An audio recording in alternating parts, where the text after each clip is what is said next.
عثمان غازی نے 1301 کے بعد ہی اورحان کو بہت سے فریضے دینا شروع کر دیے تھے، اسی لیے کراجائی حصار قلعہ بھی اورحان کے سپرد کر دیا گیا۔ عثمان غازی قلعہ برسا، ایزنک، ازمیت کو حاصل کرنا چاہتے تھے، لیکن ان قلعوں کو فتح کرنا ممکن نہ تھا کیونکہ ان کا دفاع بہت اچھا تھا۔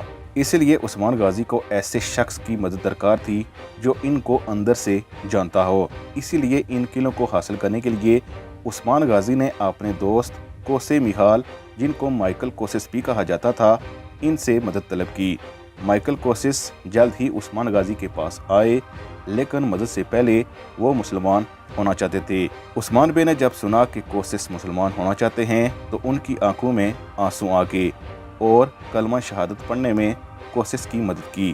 اس کے بعد عثمان غازی نے کوسس کا نام عبداللہ رکھا، جو بعد میں عبداللہ غازی کے نام سے مشہور ہوا۔ عبداللہ میحائیل غازی کی اولاد کا نام ہم عثمانی تاریخ میں کثرت سے پڑھتے بھی ہیں اور سنتے بھی ہیں۔ عبداللہ میحائیل غازی کی اولاد مختلف عثمانی عہدوں پر فائز رہی۔ عثمان غازی نے عبداللہ میحائیل سے قلعہ فتح کرنے کی رہنمائی کے علاوہ یہ فریضہ بھی سونپا کہ وہ اور سلطوق الپ کراجائی سر قلعہ جائیں اور کراجائی سر قلعے کی حفاظت کے لیے اورحان کی مدد کریں۔ عثمان غازی نے جنگی تیاریاں مکمل کیں اور میحائیل عبداللہ کے مشورے پر لوبلوسی حصار قلعے پر حملہ کرنا چاہا، لیکن جب عثمان بے کا ایلچی جنگ سے پہلے قلعہ حوالے کرنے کا پیغام لے کر گیا تو لوبلوسی حصار کے گورنر نے قلعہ بغیر جنگ کے حوالے کرنے پر رضامندی ظاہر کر دی۔ عثمان غازی نے قلعے کو اپنی زمینوں میں شامل کر لیا اور اسی گورنر کو وہاں کا حاکم بنا دیا۔ 1305 میں عثمان غازی نے لفکے قلعے کو بھی حاصل کر لیا۔ اس کے بعد مکی کے قلعہ دار نے بھی عثمان بے کے آگے ہتھیار ڈال دیے، لیکن آگ حصار قلعہ حاصل کرنے کے لیے عثمان بے کو جنگ لڑنا پڑی، لیکن اس جنگ کا اختتام بھی فتح پر ہوا۔ گیوی اور تیک فر پیناری بھی عثمان بے نے جلد ہی حاصل کر لیے۔ ان قلعوں سے حاصل ہونے والا مال غنیمت لوگوں میں برابر میں تقسیم کیا گیا اور ہر قلعے کے ساتھ ساتھ قلعہ کراجائی سر قلعے تک مال غنیمت کو پہنچایا گیا۔ لیکن اب اورحان بے کے امتحان کا وقت تھا، کیونکہ کراجائی سر قلعے کے قریب چاودار تاتار کچھ برا کرنے میں مصروف تھے۔ چاودار تاتار صوبہ جرمیان سے عثمانی سرزمین میں داخل ہوئے اور بازار میں لوٹ مار شروع کر دی۔ جو ہی اورحان خان کو اس بات کی خبر پہنچی، اورحان بے بجلی کی طرح قلعہ کراجائی سر سے تقریباً 100 سے زائد سپاہیوں کو لے کر اس جگہ پہنچے جہاں پر تاتار ڈاکوؤں نے حملہ کیا تھا، اور وہاں پہنچ کر ایک بڑی جنگ ہوئی جس کے نتیجے میں چاودار تاتار کو شکست ہوئی اور بازار سے لوٹا ہوا مال بھی لوگوں کو واپس کیا گیا اور بہت سے چاودار تاتار کو قیدی بھی بنا لیا گیا۔ جب ان قیدیوں کو کراجائی سر قلعے میں لایا جا رہا تھا تو قلعے کے لوگوں نے اس بڑی کامیابی پر اورحان خان کا بہت اچھا استقبال کیا۔ عثمان غازی جو ابھی فتوحات سمیٹ کر قلعہ کراجائی سر میں آئے تھے، اورحان کی اس کامیابی پر نہ صرف بہت خوش ہوئے بلکہ حیران بھی تھے۔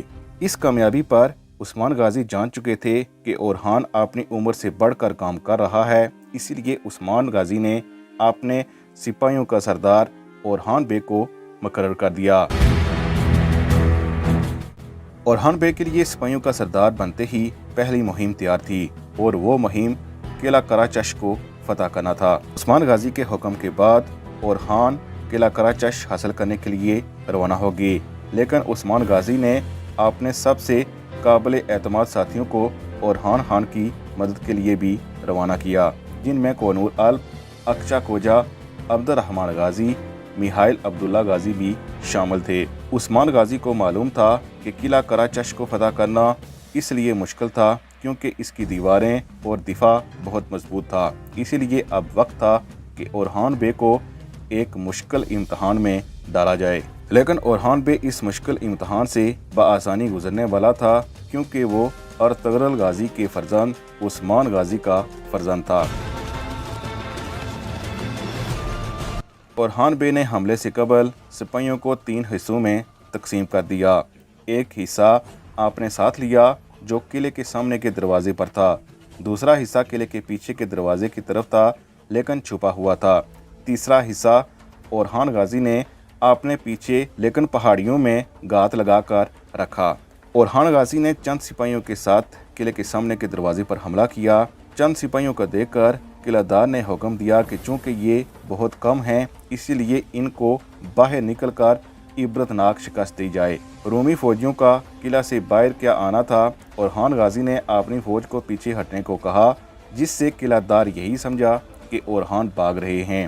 اسی لیے قلعے کے پیچھے دروازے پر موجود فوج کو بھی حکم دیا گیا کہ وہ سامنے کے دروازے پر آئے اور باہر نکل کر اورحان کا پیچھا کرے۔ اس طرح اب یہ قلعہ اندر سے بالکل خالی ہو چکا تھا۔ اورحان غازی کی فوج کا دوسرا حصہ جو پچھلے دروازے پر گات لگائی تھا قلعے کے اندر داخل ہوا، اور جوں ہی وہ داخل ہوئے انہوں نے قلعے کا پچھلا دروازہ بند کر دیا۔ پچھلے دروازے سے داخل ہو کر سامنے والے دروازے پر قابض ہو گئی۔ اورحان بے اور ان کی فوج ایک دم سے رک گئی، اور جب واپس پلٹی تو رومی فوج حیران رہ گئی، اور پہاڑیوں میں جو حصہ گات لگائی بیٹھا تھا وہ بھی میدان میں آ گیا۔ اورحان غازی کو واپس حملہ کرتا دیکھ کر رومی فوج قلعے کی طرف بھاگی، لیکن رومی فوج یہ دیکھ کر حیران ہو گئی قلعے پر پیچھے سے قبضہ ہو چکا ہے۔ اب سامنے سے اورحان غازی کی تلواروں کا نشانہ بن رہے تھے اور قلعے سے ان پر تیر برسائے جا رہے تھے۔ یہ پہلا بڑا معرکہ تھا جو اورحان غازی نے اپنے نام کیا، اور اس کا نتیجہ یہ نکلا کہ قلعہ قراچش عثمانیوں کا ہوا۔ قراچش قلعہ کو نور الپ کو سونپ دیا گیا، اور پھر اورحان قلعہ اکیازی کی طرف بڑھ گیا اور اکچا کوجا اپنے سپاہیوں کے ساتھ شمال کی طرف بڑھ گیا۔ اکیازی قلعے کا محاصرہ تھوڑا طویل رہا، لیکن آخر کار یہ قلعہ بھی اورحان نے حاصل کر لیا۔ اس کے ساتھ ساتھ جس طرف اکچا کوجا گئے تھے اسی جانب اورحان غازی گیا اور وہاں پر موجود قلعے کو فتح کر کے عثمانی زمینوں کا حصہ بنا دیا گیا۔ عثمان غازی کا مضبوط مزاج اور مضبوط جسم وقت کے ساتھ ساتھ بگڑ رہا تھا کیونکہ بیماری ان پر حاوی ہو رہی تھی۔ اسی طرح برسا کی فتح ابھی تک حاصل نہ ہو پائی تھی۔ محاصرے کو کئی سال گزر چکے تھے۔ بیماری کی وجہ سے عثمان غازی کو برسا کے محاصرے سے پیچھے ہٹنا پڑا، اور برسا کے محاصرے کی کمان اورحان کے ہاتھ میں آ گئی، اور آخر کار 6 اپریل 1326 کو میخائیل عبداللہ غازی کی مدد سے برسا شہر کو بغیر خون ریزی کے فتح کر لیا گیا۔ لیکن یاد رہے کہ خون ریزی آخر میں نہیں ہوئی تھی، اس سے پہلے کئی سال تک برسا کا محاصرہ جاری رہا اور بہت سی لڑائیاں ہوئیں۔ برسا کی فتح ایک بہت بڑی خوشی تھی، لیکن اس کے ساتھ ساتھ عثمان غازی کی بڑھتی ہوئی بیماری نے سب کو پریشانی میں ڈالا ہوا تھا۔